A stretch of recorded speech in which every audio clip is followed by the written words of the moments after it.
Okay, accounting 2. I'm back, and I have a couple questions. One from Brian and Valario. So I'm going to just to show Brian what I did. He asked a question about. I'm reading my text. So text me. How do you calculate raw materials inventory turnover and days sales raw material? I think the best way to explain those two ratios um, was to go to the ebook. So you can see I'm clicking over here on the ebook, click, but I have a tab open here at the top. And then I just went to the hourglass or the search function and did raw materials inventory turnover, and you can see it was on page 552, chapter 14. So I'm going to click there. Oh, there, I don't want that. Page 552. Well, where would it be there? 15, 14, 15. What did I say? 552? Oh, here it is. So I guess you can't click on that. So I'll go back to my little hourglass here. And access using raw material, days sales and raw material. I thought I could click on it that way.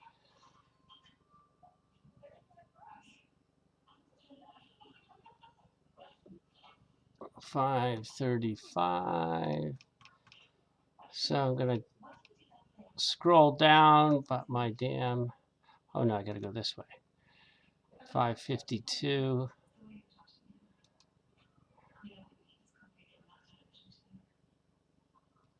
I hope you read this book. This is a good book.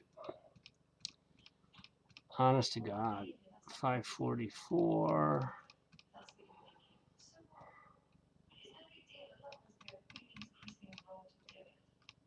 5 14.3. 552, I hope, is down here. I'm sorry, I'm not better prepared. I thought I was going to run right to this, but doesn't matter. You can follow along. 51. Remember, that was the last thing. Triple bottom line is a crock. So is this. Counting is accounting. Here we are. Raw materials inventory turnover on days sales and raw material. And here's how to do them. So here's the equation you were looking for, Brian. Raw materials used divided by average raw materials in inventory. So fairly simple. And here it is. And I could have done it through the PowerPoints, and you can go through the PowerPoints, go right to the end of the PowerPoints on chapter 14, and it'll show you right there too. Days sales and raw materials inventory. It just takes ending raw materials divided by raw materials used times 365. Remember, 360 for banking, 365 for everything else. So there you go. I hope that's helpful. Bottom line is read the book. Everything's in there. You don't need me, pretty as I am. Now, Valeria, Ms. Prado, wanted to see 13 homework. So I just run it real quick so that everybody probably, this was the first chapter. It was kind of, it's a tough chapter to start with. That's why you should do it right away. Right? And it's a big one.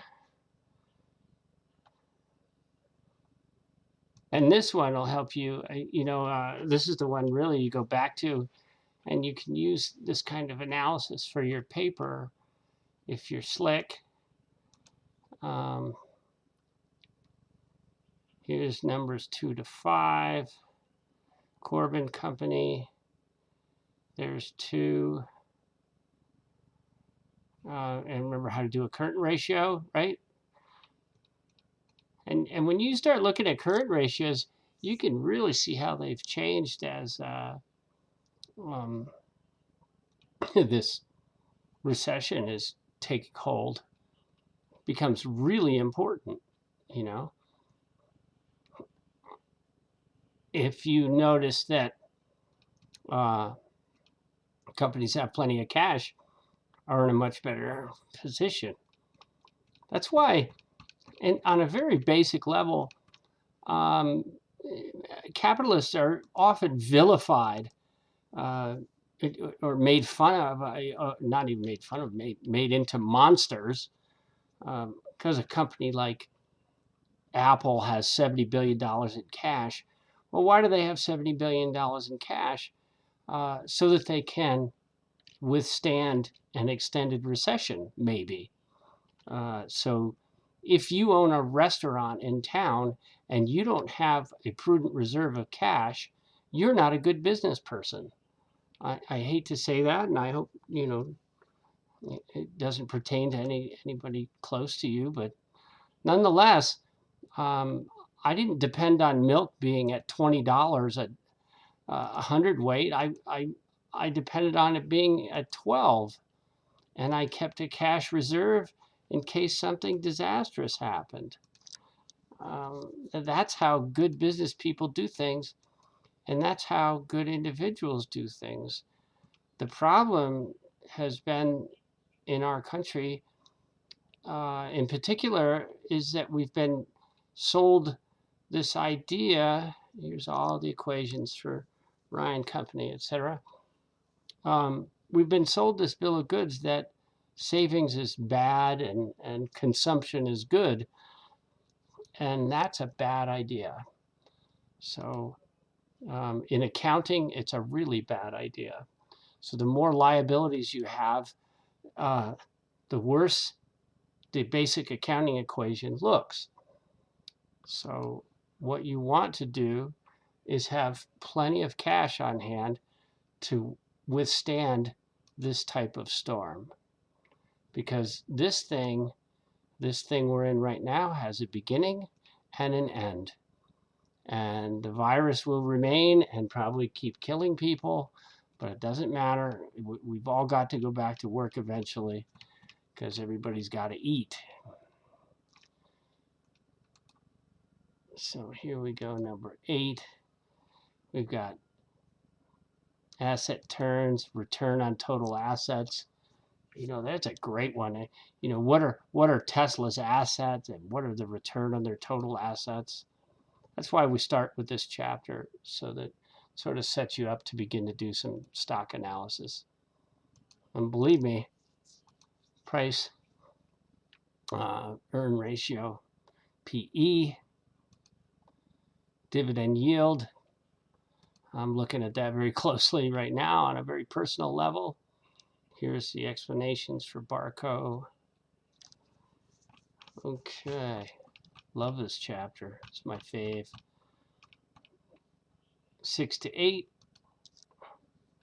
9 to 14. We've got more ratios. This is really the only chapter you can go to this one and write your whole paper out of just looking over these particular questions and picking out a few that you want to use for your company. So I'm glad that Ms. Prado asked this question. I can't remember what exactly she asked, but I'm sure I'm covering it. Just starting the count, chapter 13. Yeah. Yep, we're going to cover it.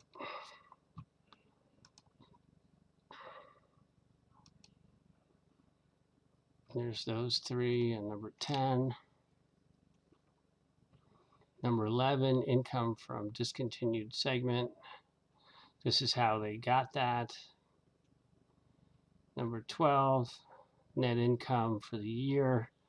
And here's the calculation down here. Number 13 had 3 sections. 143 at a loss. That was the income tax expense, I should say. And here's the explanation how they got to those numbers.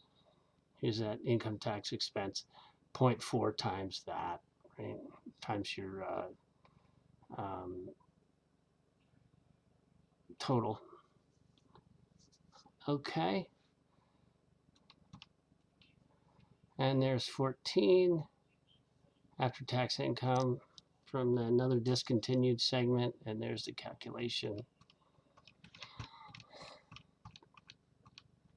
2 more, and I'll put this right up tonight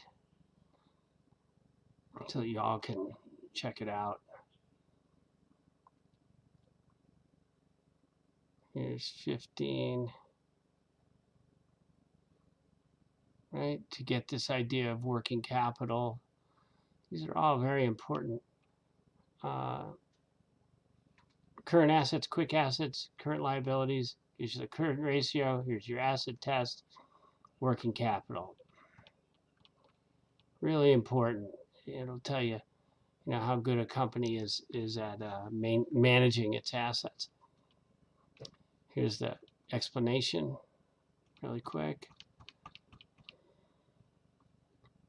And remember, hand in what you have. If you're stuck or the software is giving you a hard time, hand in what it is that you have. I can see it. I know what's going on. I can tell that you spent time with it. It's not my first rodeo with this software, so I understand. It's glitchy sometimes and weird. Rounding errors happen. Like anything else, they're trying to get you to a place, and in the second semester of any accounting course, you're pretty committed to knowing some accounting. Your ability to be accurate with numbers is essential, and getting you into that world, especially with a computer program like this McGraw Hill program. So here's all your explanations. Asset turnovers, right? That's pretty good numbers. Okay, and that's chapter 13. I think that I have almost every chapter put up, but give me a text or a call or whatever, or let me know if I can do anything else for you. So I'm going to shut this right off and put it up so that you have it. And I hope everybody's doing good. I'll talk to you soon.